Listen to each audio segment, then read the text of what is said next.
नमस्कार दोस्तों, अगर आपको केकेआर और आरसीबी के बीच खेला गया पहला और सांसें रोक देने वाला सबसे रोमांचक टी20 मुकाबला पसंद आया हो तो इस वीडियो को आप एक लाइक जरूर करें। इस वीडियो का लाइक टारगेट 600 लाइक है, तो इस वीडियो को आप दिल से लाइक जरूर करें।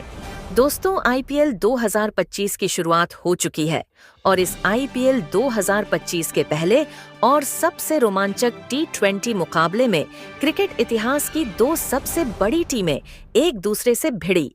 इस बार अजिंक्य रहाणे की केकेआर की टीम के सामने रजत पाटीदार की आरसीबी की टीम खड़ी थी।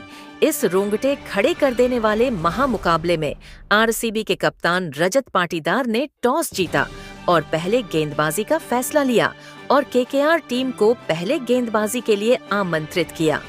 जी हाँ दोस्तों, फिर कोलकाता टीम की तरफ से क्विंटन डी कॉक और सुनील नारायण ओपनिंग के लिए मैदान पर। लेकिन आज आरसीबी के गेंदबाजों ने शानदार शुरुआत की। क्विंटन डी कॉक और सुनील नारायण केकेआर के लिए ओपनिंग करने उतरे, लेकिन आज डी कॉक का बल्ला खामोश रहा। पहले ही ओवर की छठी गेंद पर उन्होंने जॉश हाजलवुड की गेंद पर लगाने की कोशिश की, लेकिन विकेट कीपर जितेश शर्मा ने शानदार कैच पकड़ लिया। केकेआर को पहला झटका लग गया। डी कॉक सिर्फ 5 गेंदों में 4 रन बनाकर आउट हो गए और आरसीबी को लाजवाब शुरुआत मिली। लेकिन आरसीबी के गेंदबाजों को क्या पता था, अभी तो नारायण और अजिंक्य रहाणे का तूफान आना बाकी है। क्विंटन डी कॉक के जल्दी आउट होने के बाद कप्तान अजिंक्य रहाणे मैदान पर उतरे और सुनील नारायण के साथ मिलकर आरसीबी के गेंदबाजों की धज्जियां उड़ा दी। चौथे ओवर में नारायण ने हाजलवुड की गेंदों पर लगातार 2 चौके जड़े और 5वें ओवर में रहाणे ने यश दयाल की गेंद पर गगनचुंबी ठोक दिया। पावर प्ले के समाप्त होते होते कोलकाता की टीम ने 60 रन ठोक दिए। 1 विकेट के नुकसान पर अब केकेआर ने जबरदस्त वापसी कर ली थी। 7वें ओवर में नारायण ने यश दयाल को लॉन्ग ऑन के ऊपर से जड़ दिया और अगले ही ओवर में रहाणे ने कृणाल पांड्या को कवर के ऊपर से चौका मारकर अपना अर्धशतक पूरा किया। सिर्फ 25 गेंदों में 50 रन बना लिए और शानदार कप्तानी पारी खेली और केकेआर के लिए सब सही जा रहा था।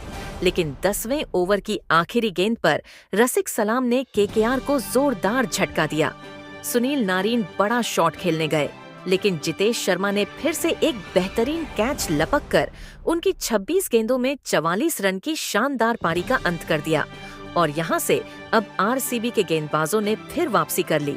अब केकेआर का स्कोर 107 रन हो गया था 2 विकेट के नुकसान पर और आरसीबी को वापसी का मौका मिल चुका था। इसके बाद तो विकेटों की छड़ी लग गई। 11वें ओवर में कृणाल पांड्या गेंदबाजी करने आए और अजिंक्य रहाणे ने लॉन्ग ऑफ पर बड़ा शॉट खेला, लेकिन बाउंड्री पर रसिक सलाम ने शानदार कैच पकड़ लिया। 31 गेंदों में 56 रन बनाकर आउट हुए 4 और 6 चौके जड़े और पवेलियन लौट गए। इसके बाद केकेआर की पारी बुरी तरह लड़खड़ा गई। 13वें ओवर की पहली गेंद पर कृणाल पांड्या ने वेंकटेश अय्यर को भी बोल्ड कर दिया। अय्यर सिर्फ 6 रन बना सके और केकेआर के 3 विकेट जल्दी गिर चुके थे। 14वें ओवर में केकेआर के लिए बड़ा झटका लगा रहाणे और नारायण के बाद अब रिंकू सिंह भी आउट हो गए। कृणाल पांड्या ने उन्हें गेंद घुमाकर बोल्ड कर दिया। सिर्फ 12 रन बना पाए। अब लगातार विकेट गिर रही थी। अब केकेआर की सारी उम्मीदें एंड्रे रसेल पर थी, लेकिन आज उनका बल्ला खामोश रहा। उन्होंने 16वें ओवर की पहली गेंद पर सुयाश शर्मा की गेंद पर शानदार चौका लगाया, लेकिन 16वें ओवर की दूसरी गेंद सुयश शर्मा ने उन्हें सिर्फ 3 गेंदों में 4 रन पर बोल्ड कर दिया। दूसरी तरफ अंकुश रघुवंशी संघर्ष करते रहे और 18वें ओवर में यश दयाल की गेंद पर लगातार 2 चौके जमाए।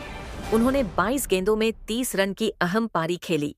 आखिरी ओवर में केकेआर ने कुछ और रन जोड़े, लेकिन आरसीबी के गेंदबाजों ने डेथ ओवर्स में जबरदस्त वापसी की और केकेआर 20 ओवर की समाप्ति के बाद 174 रन तक पहुंच पाई। 8 विकेट होने के बाद शुरुआत में लाजवाब शुरुआत की थी, लेकिन अंत अच्छा नहीं कर पाई। अब आरसीबी के सामने 175 रन का लक्ष्य। आरसीबी की पारी की शुरुआत फिलिप सॉल्ट और विराट कोहली ने की और पहले ही ओवर से दोनों बल्लेबाजों ने आक्रामक रुख अपनाया। पहला ओवर वैभव अरोड़ा लेकर आए, लेकिन फिलिप सॉल्ट ने पहली ही गेंद पर शानदार कट शॉट खेलकर पॉइंट के ऊपर से चौका जड़ दिया। दूसरी गेंद पर साल्ट ने बैकफुट पर जाकर जोरदार पुल शॉट खेला और गेंद मिड विकेट बाउंड्री के बाहर जा गिरी। तीसरी गेंद पर उन्होंने लॉन्ग ऑन के ऊपर से शानदार लगाया। पहले ही ओवर की समाप्ति पर आरसीबी बिना विकेट गंवाए 14 रन बना चुकी थी। दूसरे ओवर में वॉरेन चाकरावार्थी को गेंदबाजी सौंपी गई, लेकिन विराट कोहली ने पहली ही गेंद पर बेहतरीन कवर ड्राइव खेलकर चौका जड़ दिया। अगली गेंद पर कोहली ने आगे बढ़कर स्ट्रेट ड्राइव खेला और गेंद हवा में तैरती हुई बाउंड्री के बाहर चली गई। ओवर खत्म होते ही आरसीबी बिना विकेट गंवाए 28 रन बना चुकी थी। तीसरा ओवर स्पेंसर जॉनसन लेकर आए, लेकिन फिलिप साल्ट ने पहली ही गेंद पर स्क्वायर लेग के ऊपर से शानदार पुल शॉट खेला और गेंद स्टैंड्स में जाकर गिरी। अगली ही गेंद पर उन्होंने फिर से वही शॉट खेला और लगातार दूसरा जड़ दिया। चौथी गेंद पर उन्होंने थर्ड मैन की दिशा में कट शॉट खेला और गेंद सीधा बाउंड्री पार चली गई। तीसरे ओवर की समाप्ति तक आरसीबी बिना विकेट गंवाए 46 रन बना चुकी थी। चौथा ओवर वैभव अरोरा ने डाला और विराट कोहली ने पहली ही गेंद पर क्लासिकल कवर ड्राइव खेलकर चौका लगाया। दूसरी गेंद पर कोहली ने फुल टॉस गेंद को मिड ऑन के ऊपर से उठाकर स्टैंड्स में भेज दिया और शानदार जड़ दिया। पांचवी गेंद पर साल्ट ने स्लॉग स्वीप खेला और गेंद स्टैंड्स में जा गिरी। 4 ओवर की समाप्ति तक आरसीबी बिना विकेट गंवाए 62 रन बना चुकी थी। पांचवा ओवर वरुण चक्रवर्ती लेकर आए, लेकिन फिलिप साल्ट ने पहली ही गेंद पर लॉन्ग ऑन के ऊपर से जड़ दिया। दूसरी गेंद पर उन्होंने डीप कवर की दिशा में चौका लगाया। छठे ओवर की चौथी गेंद पर साल्ट ने लॉन्ग ऑफ के ऊपर से एक और शानदार जड़ दिया और इसी के साथ उन्होंने मात्र 25 गेंदों में अपना अर्धशतक पूरा कर लिया। पावर प्ले की समाप्ति तक आरसीबी बिना कोई विकेट गंवाए 80 रन बना चुकी थी। 7वां ओवर वरुण चक्रवर्ती लेकर आए और दूसरी ही गेंद पर विराट कोहली ने मिड ऑफ के ऊपर से शानदार लगाया। तीसरी गेंद पर उन्होंने डीप स्क्वायर लेग बाउंड्री के बाहर चौका जड़ दिया। 8वां ओवर स्पेंसर जॉनसन लेकर आए, लेकिन कोहली ने दूसरी गेंद पर शानदार स्ट्रेट ड्राइव खेलकर चौका। जरा चौथी गेंद पर उन्होंने स्क्वायर लेग के ऊपर से जबरदस्त पुल शॉट खेला और गेंद सीधे स्टैंड्स में जा गिरी। 8 ओवर की समाप्ति तक आरसीबी बिना किसी नुकसान के 85 रन बना चुकी थी और विराट कोहली ने भी 27 गेंदों में अपना अर्धशतक पूरा कर लिया था। लेकिन फिर वरुण चक्रवर्ती 9वां ओवर लेकर आते हैं और इस ओवर में फिलिप साल्ट बड़ा शॉट खेलने की कोशिश करते हैं, लेकिन गेंद हवा में जाती है और बाउंड्री लाइन के पास खड़े फील्डर के हाथों में समा जाती है। यह आरसीबी के लिए पहला बड़ा झटका था। फिलिप साल्ट ने 31 गेंदों में शानदार 56 रन बनाए, जिसमें 2 और 9 चौके शामिल थे। कोलकाता के लिए यह विकेट बेहद अहम था, क्योंकि साल्ट मैच को पूरी तरह एकतरफा बना रहे थे। अब क्रीज पर देवदूत पद्दिकाल बल्लेबाजी करने आते हैं, लेकिन वह ज्यादा देर तक टिक नहीं पाते। सुनील नारिन की घूमती गेंद पर उन्होंने बड़ा शॉट खेलने की कोशिश की, लेकिन रमनदीप सिंह ने शानदार कैच पकड़ लिया। देवदूत पडिक्काल सिर्फ 10 गेंदों में 10 रन बनाकर पवेलियन लौट गए।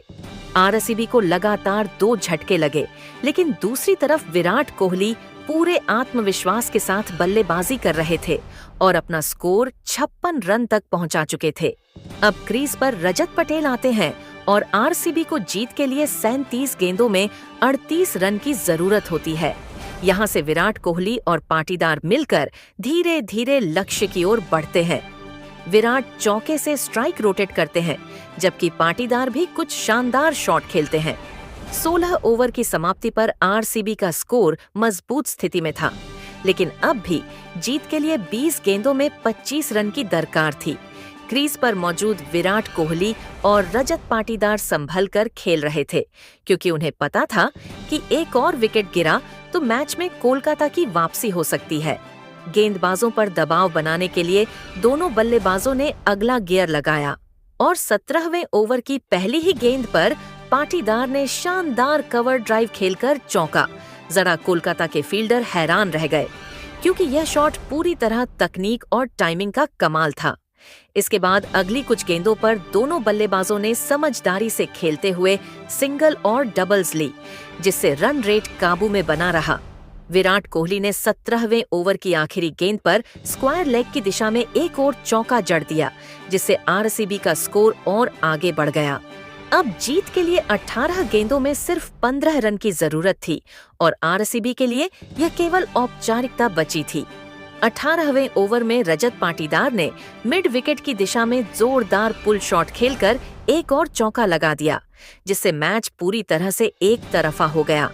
कोलकाता के गेंदबाजों ने आखिरी प्रयास के रूप में यॉर्कर डालने की कोशिश की, लेकिन विराट ने अगली ही गेंद पर मिडोनन के ऊपर से शानदार झड़कर मैच को पूरी तरह से खत्म करने का संकेत दे दिया।